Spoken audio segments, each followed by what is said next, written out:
Good afternoon. We started with the concept of elasticity yesterday. आपको ये समझाया गया कि एक एटम दूसरे एटम से एक स्पेसिफिक डिस्टेंस के ऊपर इक्विलिब्रियम में रहता है। इफ दे कम क्लोजर तो उनके बीच की फोर्स कैसे हो जाती है? Repulsive. If the separation is increased force हो जाती है attractive. So this is the basic फंडा ऑफ इलास्टिसिटी। और वो वाला मैटर ज्यादा इलास्टिक है जिसके अंदर इंटरएटॉमिक फोर्सेस कंपैरेटिवली स्ट्रॉन्गर होती हैं। सो स्टील ज्यादा इलास्टिक है कि रबर ज्यादा इलास्टिक है? Steel is more elastic than rubber because interatomic forces are more in case of steel as compare to rubber. Simple. चलिए, प्लास्टिसिटी क्या होती है? अगर एक मटेरियल को आप फोर्स लगाएं और उसकी शेप चेंज होनी शुरू हो जाए, दैट्स कॉल्ड प्लास्टिसिटी। ठीक है, सो लिखिए स्टार मार्क करके। Elastic materials regain their shape. Elastic materials regain their shape and size after removal of deforming force. After removal of deforming force within the elastic limit. Within the elastic limit. ठीक है, मतलब एक specific value of applied force या stress अभी समझाऊंगा, बताई जा सकती है। वहां तक अप्लाइड फोर्स अगर हटा ली जाए तो अपनी शेप को रीगेन कर लेता है। बट देयर सर्टेन मटेरियल जो बिल्कुल ही रीगेन नहीं करते। जैसे आपको क्ले का एग्जांपल दिया था, अगर आप क्ले को ऐसे प्रेस कर दे तो उसकी शेप पूरी तरह से चेंज हो जाएगी। सो लिखिए जरा, plastic material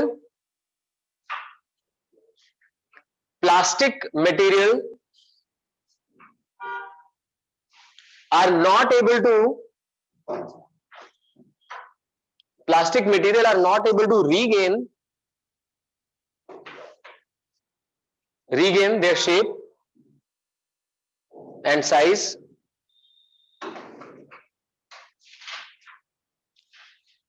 when deforming force is removed. Plastic material are not able to regain their shape and size when deforming force is removed. For example, clay.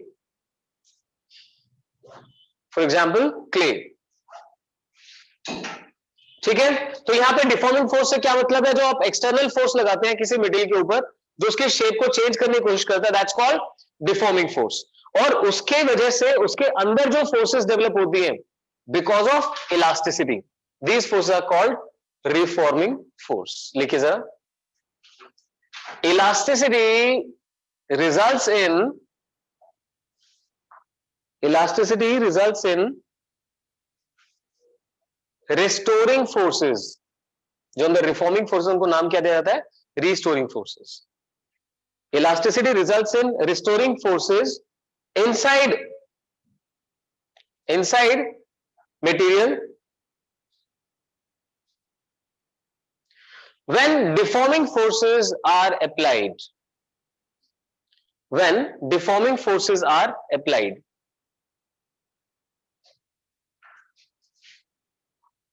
ठीक है, ऑब्वियस है, डिफॉर्मिंग फोर्स लगाएंगे तो क्या होगा? शेप में चेंज होने की कोशिश होगी और उसमें फिर इलास्टिसिटी की वजह से या तो एटम्स के बीच में कंप्रेसिव फोर्स आ जाएगी या फिर एक्सटेंसिव फोर्स आ जाएगी। वो अपनी पोजीशन पे वापस जाने की कोशिश करेंगे। That force is now known as restoring force. मैंने इसमें एक इलास्टिक लिमिट की बात करी, आप ध्यान से समझना। स्प्रिंग जो होता है, स्प्रिंग को थोड़ा सा कंप्रेस करके छोड़ दिया, थोड़ा और कंप्रेस करके छोड़ दिया या एक्सटेंड किया, एक्सटेंशन आपको ज्यादा समझ में आएगा। आप उसे एक पर्टिकुलर लिमिट तक खींच के छोड़ देंगे तो अपनी शेप को रिगेन कर लेगा, लेकिन उससे भी ज्यादा खींच दिया तो उसकी शेप में क्या होना शुरू हो जाएगा? चेंज होना शुरू हो जाएगा। So there is a limit for every material. आप चाहे रबर की बात करें, चाहे आप स्टील की बात करें, हर एक की अपनी एक लिमिट रहती है। उसके बाद फोर्स और बढ़ाने पर शेप के अंदर चेंज आना शुरू हो जाएगा, यानी मटेरियल इलास्टिसिटी से प्लास्टिसिटी में एंटर कर जाएगा। लिखिए स्टार मार्क करके। अब स्टार्ट कर रहा हूं स्ट्रेस से। What is stress? लिखिए स्ट्रेस। स्ट्रेस क्या होता है? आप जब एक एक्सटर्नल फोर्स अप्लाई करते हैं तो जो restoring force per unit area develop होती है, एरिया कौन सा? Area of cross section. ध्यान से समझे, इसके लिए एरिया तो ये भी है, surface area, but look at this one, this is called cross sectional area. So cross sectional area मतलब per unit cross sectional area जितनी अंदर रिस्टोरिंग फोर्स डेवलप होती है वो बनती है stress. Write down. Stress developed may be defined as stress developed may be defined as restoring force per unit area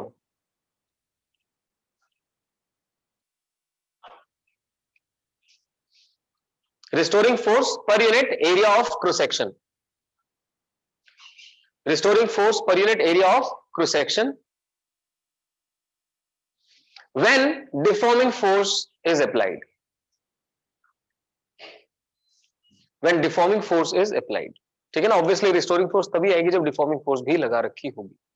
तो आप ऐसे मेंशन कर सकते हैं, stress is equal to restoring force upon area of cross section. लिख देना यहां पर restoring force upon area of cross section. और क्रॉस सेक्शन का मतलब सबको समझ आना चाहिए, वायर जैसे होती है उसको बीच में से जहां से भी कट करोगे तो जो एरिया आपको दिखाई देता है that is called area of cross section. Length के परपेंडिकुलर. तो लेंथ के परपेंडिकुलर वाले एरिया को क्या बोलते हैं? Area of cross section. ध्यान रखें. ठीक है. तो अब ये स्ट्रेस स्केलर है या वेक्टर है? It is defined as a scalar quantity. वैसे टेंसर में जाता है बट हम स्केलर बेसिकली बोलते हैं क्योंकि जैसे ही आप डायरेक्शन चेंज करते हैं, मतलब टेंजेंशियल देखना है, परपेंडिकुलर देखना है, उसके अकॉर्डिंग इसकी वैल्यू चेंज हो जाती है. तो ये वेक्टर नहीं डिफाइन होता. लिख दीजिए stress is considered as a scalar. Stress is considered as a scalar. ठीक है. अब लिखिए इसके different types. Different types. Number 1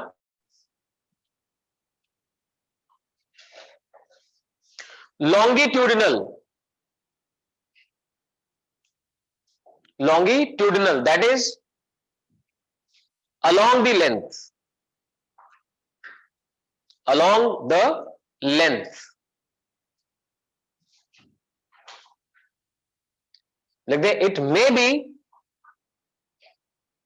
may be tensile or compressive. May be tensile or compressive. तो अगर वायर है, वायर को आप यूजली ऐसे पुश नहीं करते, वायर को आप पुल आउट करते हैं. तो जो पुल आउट होगा उसमें कैसा आएगा? टेंसाइल. और ये रॉड है, जैसे रॉड को यूजली आप क्या करते हैं? कंप्रेस करते हैं. तो इस कंप्रेशन में क्या आएगा? कंप्रेसिव स्ट्रेस आ जाएगा. क्लियर हुआ? अगर आप शेप कंपैरेटिवली छोटी करने की कोशिश करें तो कंप्रेसिव हो गया, और लेंथ बढ़ाने की कोशिश करें तो टेंसाइल हो गया.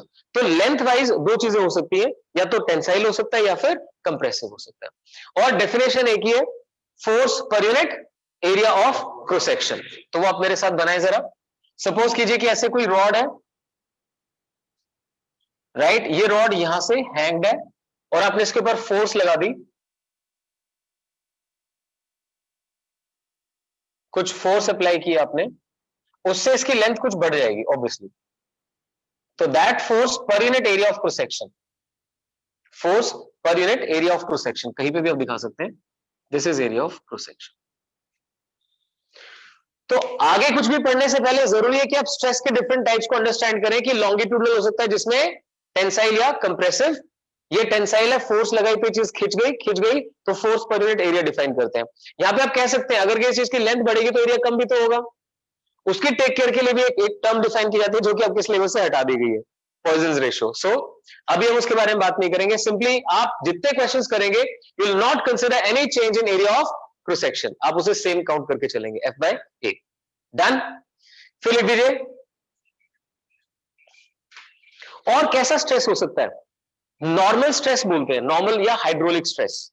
जैसे ये समझिए कि कोई बहुत बड़ा सा वाटर का टैंकर है, उस टैंकर के अंदर आपने स्टील बॉल डाल दी, उस स्टील बॉल के ऊपर हर तरफ से फोर्स लगेगी, प्रेशर लगेगा. वो जो प्रेशर क्रिएट होता है यानी फोर्स अपॉन एरिया क्रिएट होता है, उसे हम क्या बोल देते हैं? नॉर्मल या हाइड्रोलिक स्ट्रेस. लिखिए जरा, देखिए नॉर्मल और हाइड्रोलिक नॉर्मल और हाइड्रोलिक स्ट्रेस, हाइड्रोलिक स्ट्रेस लिख दें। It may be defined as, it may be defined as the normal force per unit surface area,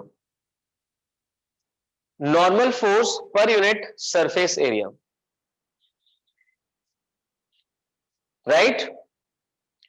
normal force per unit surface area। तो उसके अंदर आप एग्जांपल ऐसे show करें, ये सपोज एक बॉल है जिसको आपने फ्लूइड के अंदर डाल दिया, लिक्विड के अंदर, और इसके ऊपर हर तरफ से ऐसे करके फोर्स लग रही है। ये जो फोर्स लगी, this divided by the area of cross section, cross section is sorry total surface area, वो आपका बन जाएगा नॉर्मल स्ट्रेस। क्लियर? लिखिए जरा एफ एंड ए। तो फिर कहूंगा अगर आप सिचुएशंस के अकॉर्डिंग सोचेंगे ना तो चीजें समझने में मजा आएगा। भाई इसमें तो वायर या रॉड का क्वेश्चन आ सकता है। अगर वायर और रॉड का क्वेश्चन आया तो हम किसकी बात करेंगे? इस टाइप से टेंसाइल की बात करेंगे, राइट? या फिर कंप्रेसिव की बात करेंगे, दैट इज लॉन्गिट्यूडनल। और अगर कोई क्वेश्चन किसी बॉल का आया, किसी बबल का आया, एयर किसी ड्रॉप का आया, लिक्विड ड्रॉप का, तो उसके ऊपर जो प्रेशर आएगा वो किस फॉर्म में आएगा? इस फॉर्म में।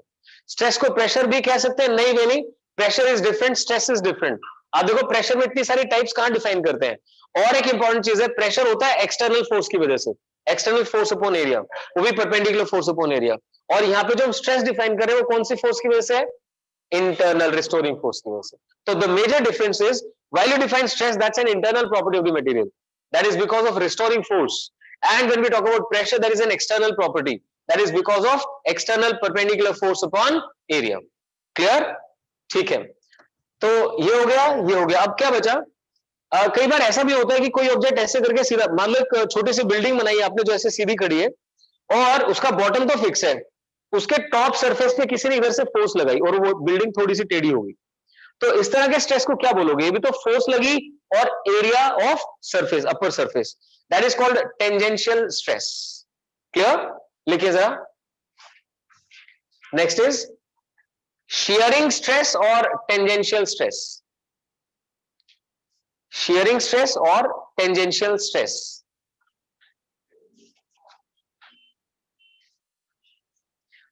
SHEARING, shearing stress or tangential stress। लिख दीजिए। it may be defined as,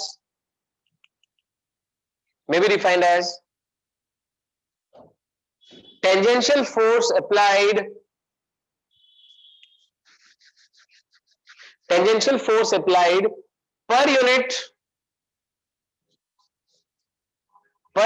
surface area of one face, per unit surface area of one face। तो उसके केस में मैं डायग्राम ऐसे बनाता हूं, आप सबको क्यूब बनाना आता होगा, दो स्क्वायर्स बनाए और ऐसे करके ज्वाइन कर दें, this becomes a cube.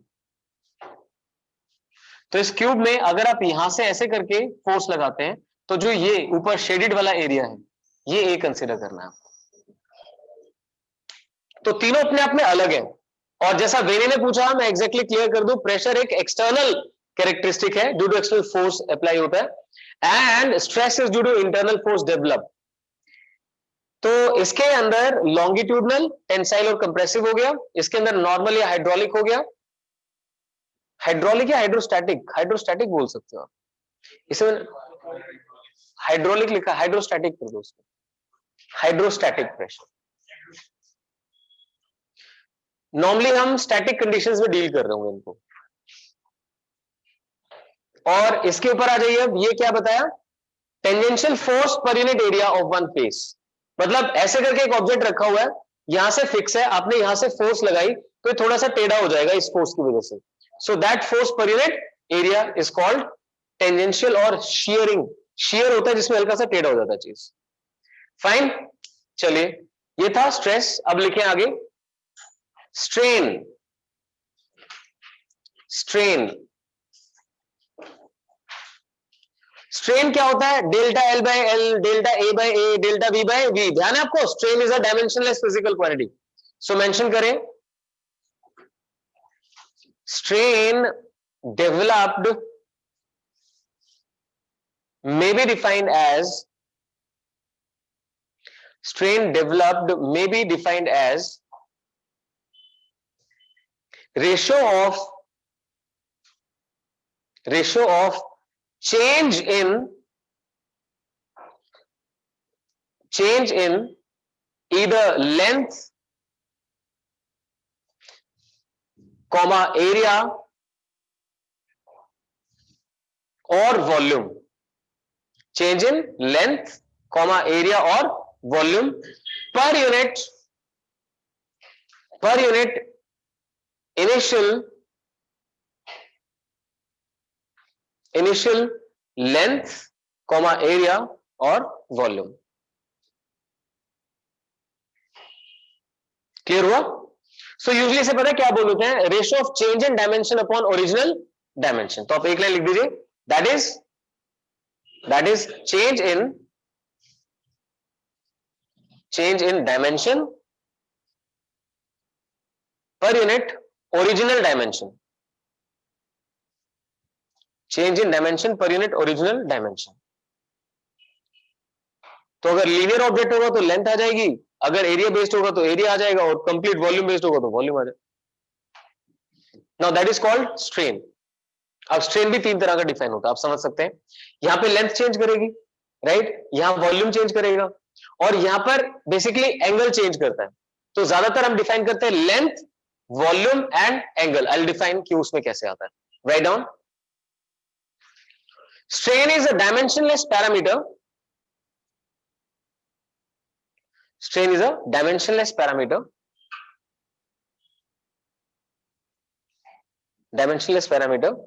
And maybe one of the following types.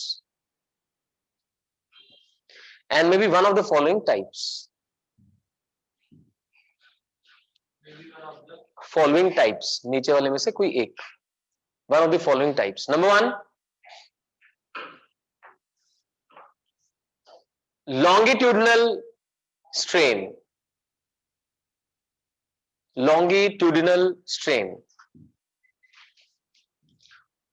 तो सेम ये डायग्राम आप बनाएंगे दोबारा से और शो करेंगे कि इनिशियल लेंथ एल थी और अब जो चेंज आ गया वो डेल्टा एल आ गया. Delta L upon L mention कर दें.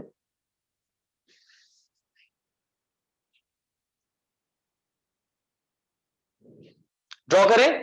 इनिशियली इस रॉड की लेंथ एल थी, when force F was applied length increased by delta L.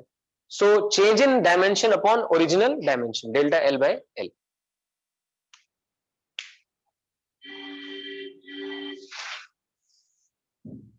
ठीक है. सेकेंड लिखें, volumetric strain.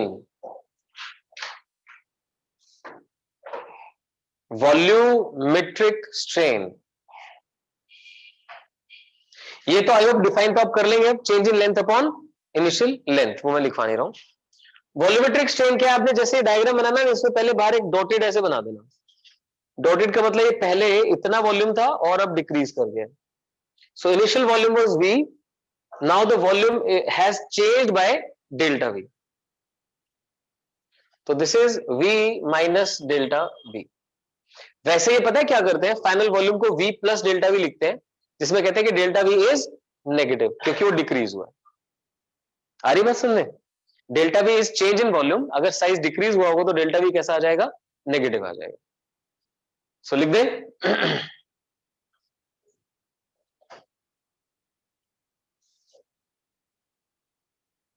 Second is volumetric strain. तो वहां आप मेंशन कर रहे हैं it is delta v by v. Delta v by v.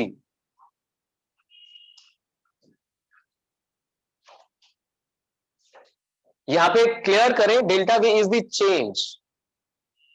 Delta v is the change. Change can be positive और नेगेटिव, बट हम लोग most of the time negative change की ही बात कर रहे होंगे, बिकॉज बाहर से ये फोर्स लगेगी, ये प्रेशर लगेगा और इसको कंप्रेस कर देगा. हो गया. थर्ड में लिखिए shearing strain,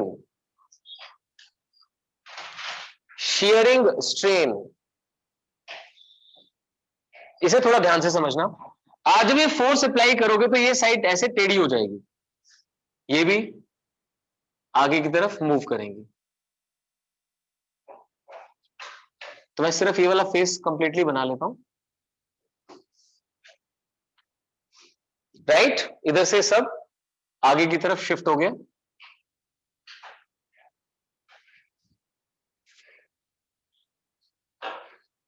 bye some angle theta. So due to the force applied हुआ ये कि बॉटम फेस तो अपनी जगह पे रहा, लेकिन लेंथ के परपेंडिकुलर वाला जो फेस था वो फेस आगे की तरफ शिफ्ट हो गया।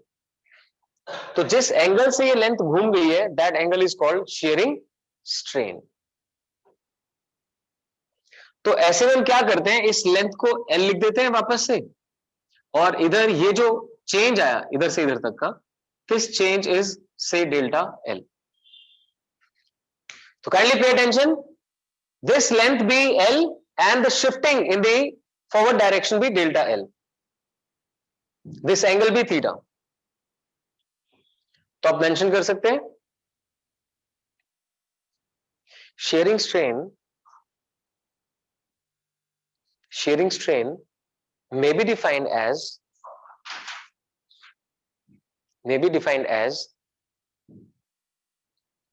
the angle through which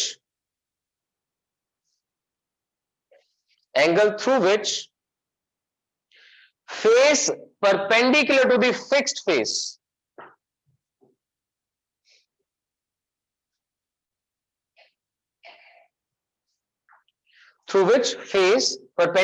fixed face is shifted or gets shifted। Face perpendicular to the fixed face, इस फेस के परपेंडिकुलर वाला फेस जितने एंगल से शिफ्ट हो गए, right. Due to the tangential force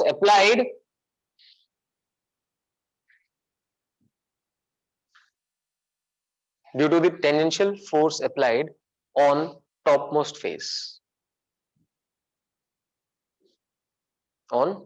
face, clear है।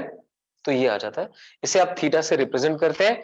Theta ultimately becomes equal to delta L by L itself, क्योंकि angle बहुत ज्यादा नहीं होगा। आप किसी भी चीज की शिफ्टिंग की बात करेंगे तो बहुत हल्की सी शिफ्टिंग होगी, उस हल्की शिफ्टिंग में आप थीटा को क्या कंसिडर कर सकते हैं, ये देखिए जैसे सर्कल होता है तो सर्कल में क्या लिखते हैं, radius into angle is equal to arc length होता है, L into theta is equal to delta L. तो यहां पे थीटा को क्या लिख सकते हैं, डेल्टा एल बाय एल लिख सकते हैं। क्या पॉइंट क्लियर हुआ आपको।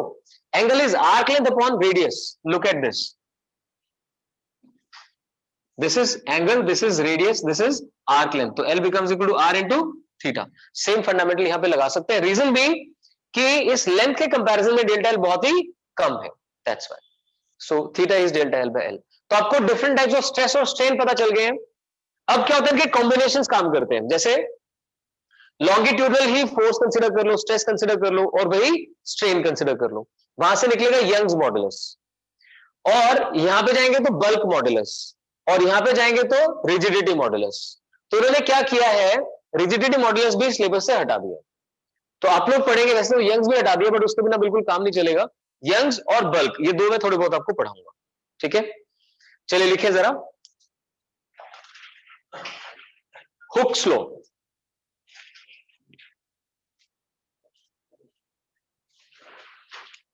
Hooke's law, according to it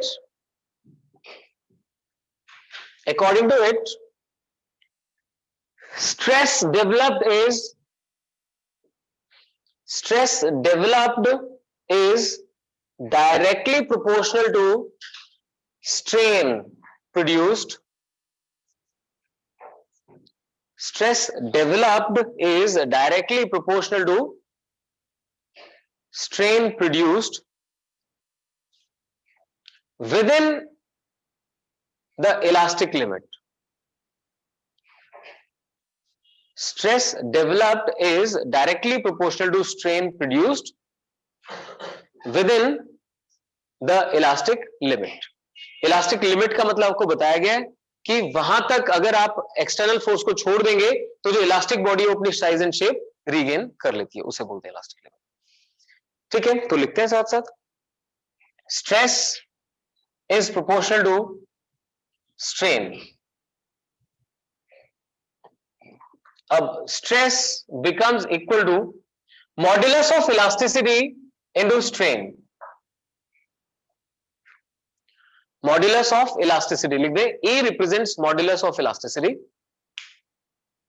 because E word elasticity को रिप्रेजेंट करता है, so I have chosen the constant as E। So stress is equal to E into strain. Strain तो डायमेंशनलेस है, तो मॉड्यूलस ऑफ इलास्टिसिटी का same dimensional formula होगा as stress. Clear? तो आप लिख सकते हैं E is equal to stress upon strain.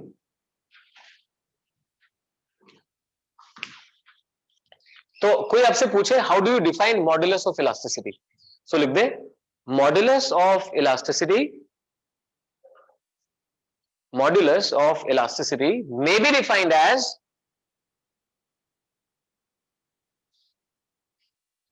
defined as ratio of stress to strain, ratio of stress to strain, ये लिखना जरूरी है, with in the elastic limit.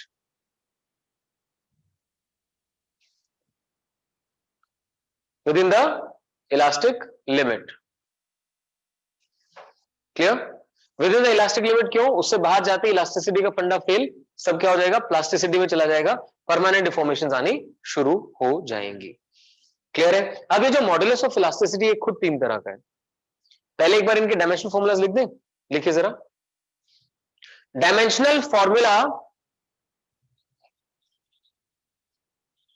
अब सीधा करके E का डायमेंशनल फॉर्मूला बताएगा, किसी को याद है? Pressure, stress, modulus of elasticity, इन सब का डायमेंशनल फॉर्मूला एक जैसा होता है, ml -1 t -2। हाँ जी हर्षित, क्या कहते हो, सही कह रहे हैं? कोई आइडिया नहीं सर जी मेरे को, इधर से। स्ट्रेस, प्रेशर, प्रेशर होता है फोर्स अपॉन एरिया। फोर्स क्या होता है, ml-t -2। ml-t -2 को एरिया से डिवाइड किया है, तो आंसर क्या आ गया, ml-1 t -2। बहुत बढ़िया, शाबाश। लिखे जरा, देख के बोल दिया क्या, ml-1 t -2। This is elasticity. अब लिख देते हैं, लिखिए, it is of following three type, it's of following three types. Number one, Young's modulus। Young's modulus, इसका सिंबल Y है, शॉर्ट में लिखते चलते हैं, सिंबल Y है, और ये क्या होगा, सबसे पहले वाले टाइप में डिफाइन होगा, यानी स्ट्रेस भी लॉन्गिट्यूडनल वाला और स्ट्रेन भी लॉन्गिट्यूडनल वाला। लिख दे, longitudinal stress upon longitudinal strain। longitudinal stress upon longitudinal strain, उसमें साथ साथ डायग्राम बना देते हैं, निपटाते हैं कि ये रॉड थी, इसके ऊपर आपने फोर्स लगाई, लेंथ थोड़ा सा बढ़ा दिया आपने, ऐसे F और एरिया A, जो लेंथ बढ़ गई दैट इज डेल्टा L, पहले वाली length L। So Young's modulus simply is equal to, अब लॉन्गिट्यूडनल स्ट्रेस क्या होगा, ये अप्लाइड फोर्स अपॉन इसके परपेंडिकुलर वाला area, that is area of cross section, F by A divided by delta L by L। तो delta L by L, यानी कि formula बन गया, आपको अच्छे से आना चाहिए। अच्छा, किसी के स्कूल में हो चुका है, या कोई क्लासेस वगैरह अटेंड करता हो स्कूल की, जरा बहुत आइडिया हो, क्योंकि इसमें ना जैसा इन्होंने लिख के भेजा है तो it becomes a liberty to teachers कि वो कितना करवाना चाहते हैं कितना नहीं करवाना चाहते. So I just want to have an idea कि आपके स्कूल में क्या पार्ट इन्होंने डिडक्ट किया इसके अंदर से.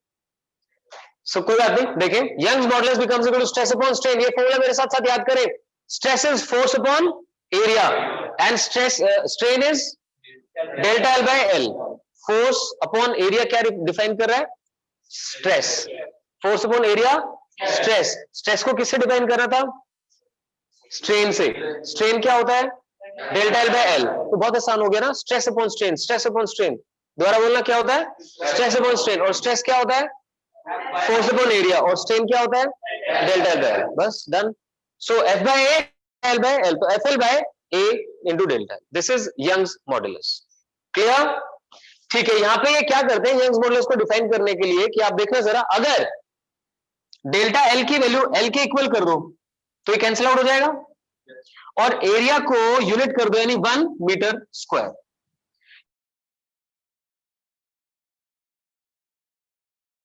ऐसे वायर जिसका एरिया 1 मीटर स्क्वायर है और उसे खींचकर इतनी फोर्स लगाओ कि खींचकर उसकी जो लेंथ है वो डबल हो जाए, यानी डेल्टा एल की वैल्यू एल के इक्वल हो जाए. डेल्टा एल की वैल्यू एल के इक्वल. ये तो समझ में आ गया आपको. सो इन दैट केस यहां से देखो क्या बचा. ए भी 1 हो गया, एल डेल्टा एल के इक्वल हो गया, कैंसिल हो गया, Y is equal to F आ गया. यानी कि यंग्स मॉडुलस की वैल्यू उस फोर्स के इक्वल है जो अप्लाई करने पर लेंथ डबल हो जाएगी. कब? जब एरिया ऑफ क्रॉस सेक्शन 1 होगा, यानी 1 मीटर स्क्वायर होगा. Hope it's clear? तो लिख दें यहां से, लिखिए Young's modulus may be defined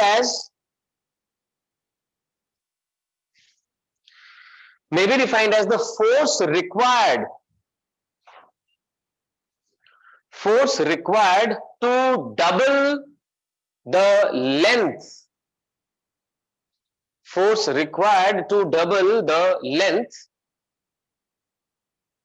of a wire having unit area of cross section.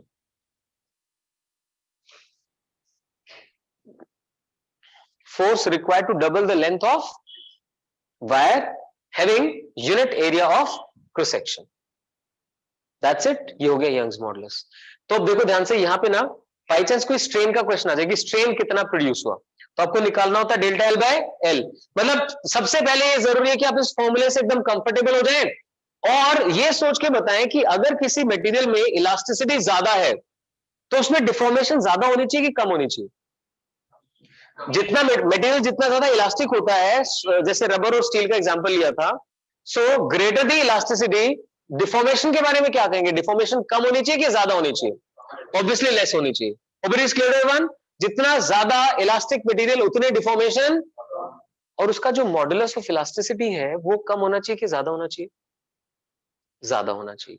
जितना मतलब पता है क्या है, पढ़ लेंगे याद कर लेंगे लेकिन दिमाग में वो चीज घूमती रहेगी, अच्छा कम ज्यादा में क्या करना है, तो एकदम क्लैरिटी हो. यंग्स मॉडुलस जितना ज्यादा होगा मटेरियल उतना ज्यादा इलास्टिक होगा, यानी उसकी शेप चेंज करना उतना ही डिफिकल्ट होगा. लिखो स्टार मार्क करके. तो ये है बेसिक आइडिया जो आपको क्लियर होना चाहिए. लिखे लिखे शाबाश. Greater the Young's modulus, greater the Young's modulus, comma, greater is elasticity,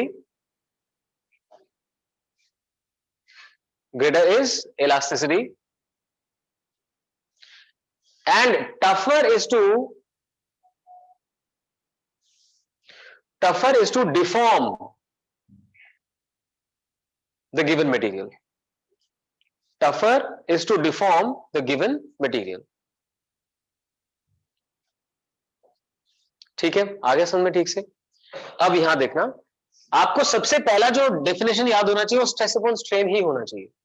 किसी क्वेश्चन में अगर स्ट्रेस फाइंड करने के लिए बोला है तो it's not necessary to find force first.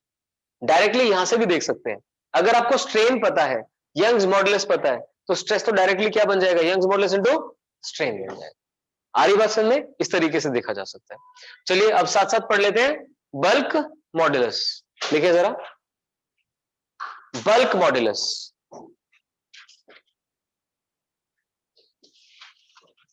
Bulk modulus कुछ लोग बी से रिप्रेजेंट करते हैं, कुछ लोग के से रिप्रेजेंट करते हैं। आपको पता होना चाहिए कि किसी जगह पे बी मिल जाएगा, किसी जगह पे के मिल जाएगा। That is called bulk modulus.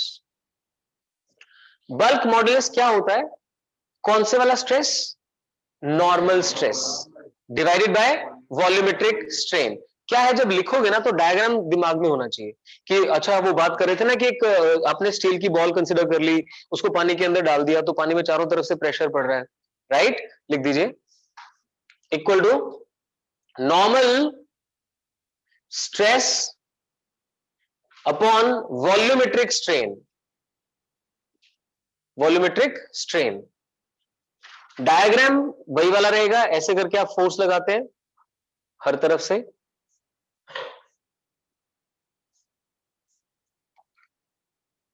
ठीक है। इनिशियल वॉल्यूम V था, अब वॉल्यूम कितना चेंज कर जाता है? डेल्टा V चेंज कर जाता है।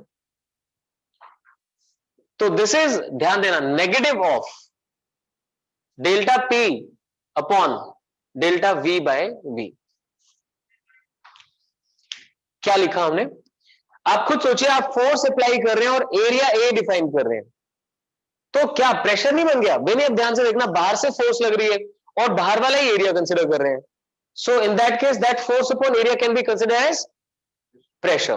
So जो यहां पर आप नॉर्मल स्ट्रेस कंसिडर करने वाले हैं, दैट इज डेल्टा बी। इसमें एक छोटा सा पार्ट है जो क्लियर करना है मुझे, कि इलास्टिसिटी के ड्यूरिंग आप ऐसा बोल सकते हैं कि जितनी एक्सटर्नल फोर्स है उतनी ही इंटरनल रिस्टोरिंग फोर्स।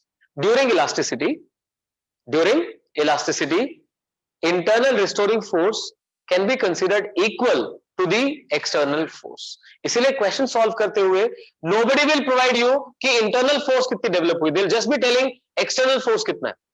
तो restoring force is equal to external force, यानी deforming force कहां तक? within the elastic limit। बस तो लिख दे यहाँ पे delta B upon delta B by B. याद रहे, delta B is not the decrease in volume, it is the change in volume. तो नेगेटिव साइन क्यों प्रोवाइड किया गया है? अगर चेंज, देखो ध्यान से, अगर चेंज नेगेटिव आएगा तो अपने आप पॉजिटिव हो जाएगा ना, आया समझे? So delta B is the change in volume. लिख दें please, delta P is the external pressure, external pressure increase. कितना इंक्रीज हो गया pressure? External pressure increase, and delta V is change in volume, change in volume।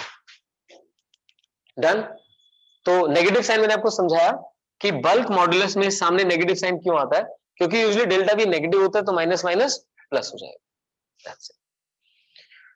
ठीक है, अभी 2 minute low, फटाफट जो चीजें पढ़ाई है एक बार क्विकली रिवाइज करो, जल्दी से रिवाइज करें आप भी जो जो आपको पढ़ाया गया आज,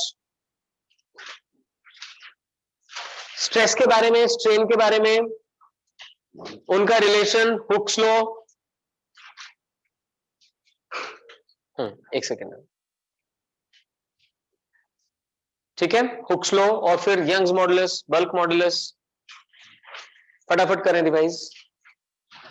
as far as numericals are concerned, I always tell you कि अगर आप कॉन्सेप्ट पढ़ने के बाद थोड़ा सा ये आइडिया ले कि इस कॉन्सेप्ट के ऊपर कैसे कैसे न्यूमेरिकल्स बन सकते हैं, तो न्यूमेरिकल सॉल्विंग ऑटोमेटिकली 50% इजी हो जाती है। जैसे क्या आप सोच पा रहे हैं यंग्स मॉडुलस में कैसा क्वेश्चन आएगा? एक वायर है, वायर के ऊपर आपने कुछ फोर्स लगाई, फोर्स लगाने से उसकी लेंथ कुछ इंक्रीज हो गई, आपको इनिशियल लेंथ पता हो, इंक्रीज लेंथ पता हो, राइट, इंक्रीज इन लेंथ निकाल लेंगे आप आराम से, अप्लाइड फोर्स पता हो और रेडियस गिवन हो, रेडियस से आपको एरिया ऑफ क्रॉस सेक्शन मिल जाएगा पाई आर स्क्वायर करके। सो जब चारों पैरामीटर्स पता होंगे तो आप यंग्स मॉडुलस फाइंड कर लेंगे। या कुछ ऐसा हो सकता है कि यंग्स मॉडुलस प्रोवाइडेड होगा और इंक्रीज इन लेंथ पूछा जाएगा, या आपसे डायरेक्टली स्ट्रेस या स्ट्रेन पूछा जाएगा। Getting that? तो लिखिए जरा, numerical understanding for Young's modulus, numerical understanding for Young's modulus.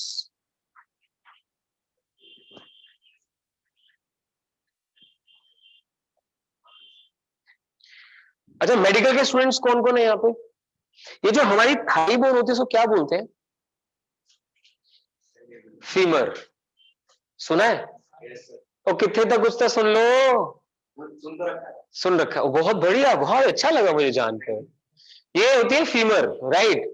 तो इसके ऊपर भी एनसीईआरटी में क्वेश्चन बना रखा है कि आप जब खड़े होते हैं, सपोज आप खड़े हैं, आपने ऊपर कुछ वेट सिर पे रखा हुआ है, वो सारे का सारा क्या करेगा, यहीं से तो नीचे पास ऑन करेगा, घुटने और हिप जॉइंट के बीच में ये कंप्रेस होएगा, राइट। इसके कंप्रेशन को लेके क्वेश्चन बना रहा है, गॉट दैट। एक आपने ह्यूमन पिरामिड देखा है सर्कस वगैरह में, या फिर 26 जनवरी 15 अगस्त को जो हमारे सर्विसमैन करते हैं कि बाइक चल रही है दो, उन बाइक के ऊपर दो खड़े हो गए, उनके ऊपर तीन खड़े हो गए, चार, ऐसे करके बनता ना पिरामिड। उस पिरामिड में जो सबसे नीचे वाला है उसके लेग्स पे कितना प्रेशर आ रहा है, उसका बोन्स का यंग्स मॉडुलस प्रोवाइड कर रखा है, आ रहा है समझे। So questions are quite interesting अगर आप थोड़ा सा उसमें टेक पार्ट करें। आपके जो लंबे बाल है उन बालों पे एक पेन टांग दिया, उसकी वजह से बाल थोड़ा सा और लंबा हो गया, उसका यंग्स मॉडुलस बता रखा है, स्ट्रेस स्ट्रेन पूछ रखा है, समझ रहे हैं। So we can easily understand this. और क्या है, आप सपोज जिम जाते हैं, कोई जाता है आप में से जिम, ओ बहुत बढ़िया। तो जिम में जाते हो तो वहां पे आजकल रोप क्लाइंबिंग भी चलता है। तो मान लिया आप रोप क्लाइंबिंग नहीं करते होंगे, बट ये तो समझ सकते हैं ना कि उस रस्सी पे कोई लटकेगा तो थोड़ा सा वो नीचे की तरफ आएगी, तो उसके ऊपर क्वेश्चन बन सकता है कि रोप का यंग्स मॉडुलस इतना है, बताइए कि इंक्रीज इन लेंथ कितना आएगा, समझ रहे हैं। सो सबसे पहले आप अपने आप को कंफर्टेबल कीजिए कि जिसमें लेंथ वाइज चेंज आने वाला है, उन सब में कौन सा फॉर्मूला यूज होगा, आवाज नहीं आई, कौन सा, यंग्स मॉडुलस। यानी यंग्स मॉडुलस कहां यूज होगा, लेंथ वाइज। कोई भी चीज आप पकड़ के खींच देते, ये वायर है, इसे मैं ऐसे खींच दूं तो इसमें यंग्स मॉडुलस यूज होगा। अब यंग्स मॉडुलस का क्वेश्चन करने के लिए आपको मेन दो ही चीज तो समझनी है, stress and strain, right. Stress कौन सा, आप जो फोर्स अप्लाई करेंगे that divided by area of cross section. Area of cross section कैसे निकलेगा, वो डायरेक्टली एरिया प्रोवाइड ना करके आपको रेडियस प्रोवाइड कर देंगे, रेडियस से पाई आर स्क्वायर कर दोगे, आया समझ में। So length, change in length, area and force, सब कुछ इसी के ऊपर होने वाला है। कर लोगे ट्राई इसके क्वेश्चंस, ठीक है। तो आपका होमवर्क रहेगा एनसीईआरटी के अंदर जो सोल्व एग्जांपल्स है, लिख लें होमवर्क, एनसीईआरटी सॉल्व्ड एग्जांपल्स। मैं पूरा कंसंट्रेशन सिर्फ एनसीईआरटी क्वेश्चंस पे रखूंगा, आप सिर्फ वही करके आए। अराउंड 3 to 4 क्वेश्चंस हैं, उनमें से एक क्वेश्चन का बेसिक मैं समझा देता हूं ताकि आपको दिक्कत ना आए। उसमें क्या किया है, दो वायर्स हैं या दो रॉड्स हैं एक के साथ एक, इनके ऊपर कुछ फोर्स अप्लाई की गई है। इन रॉड्स का मास मेंशन्ड नहीं है, एक सपोज करो एल्यूमिनियम की है और एक कॉपर की, ठीक है। टोटल चेंज इन लेंथ मान लो डेल्टा एल गिवन है, total change in length that would obviously be equal to change in length of aluminium plus change in length of copper, मानते हैं। अगर इनका कोई मास नहीं है तो थ्रू आउट दी रोप या थ्रू आउट दी रॉड्स आप फोर्स कांस्टेंट कंसीडर कर सकते हैं, तो यही फोर्स इनमें थ्रू आउट लग रही है। तो पहले मैं एल्यूमिनियम के लिए लिखता हूं, Young's modulus of aluminium is equal to, बोल के बताएं, F by area of aluminium, और साथ में यहां आ जाएगा delta L of aluminium into L of aluminium. तो अगर मैं डेल्टा एल यहां सब्स्टिट्यूट करना चाहता हूं तो डेल्टा एल और वाई को कर दूं इंटरचेंज, तो डेल्टा एल क्या बन जाएगा, force into length of aluminium upon area of aluminium into Young's modulus of aluminium. ऐसे ही यहां से आ जाएगा force into length of copper upon area of copper Young's modulus of copper, ठीक है। तो उस क्वेश्चन के अंदर क्या गिवन है, ये टोटल चेंज गिवन है, टोटल लेंथ गिवन है, और कोई एक पैरामीटर आपसे पूछ रखा है, एरिया के बारे में बताया हुआ है, लेंथ के बारे में बताया हुआ है, तो या तो फोर्स पूछी हुई है या किसी एक का यंग्स मॉडुलस, कर लोगे। So total change is equal to change in length का सम करके आपने सॉल्व कर दिया। I hope it has been easy to understand for you, ठीक है। और स्कूल से एक चीज मुझे आप जरूर कंफर्म करके देंगे अपने अपने, कि जो वो स्टील वायर का ग्राफ है, ठीक है, स्टील वायर के लिए एक्सटेंशन ग्राफ है, वो करना है कि नहीं करना, ठीक है। Thank you very much. और जो न्यूमेरिकल्स मैंने आपको करने के लिए बोला आप करेंगे, और कल नोटबुक लेके आएंगे जिन जिनको बोला है, और जिनको कल बोला था वो चेक करवा लो।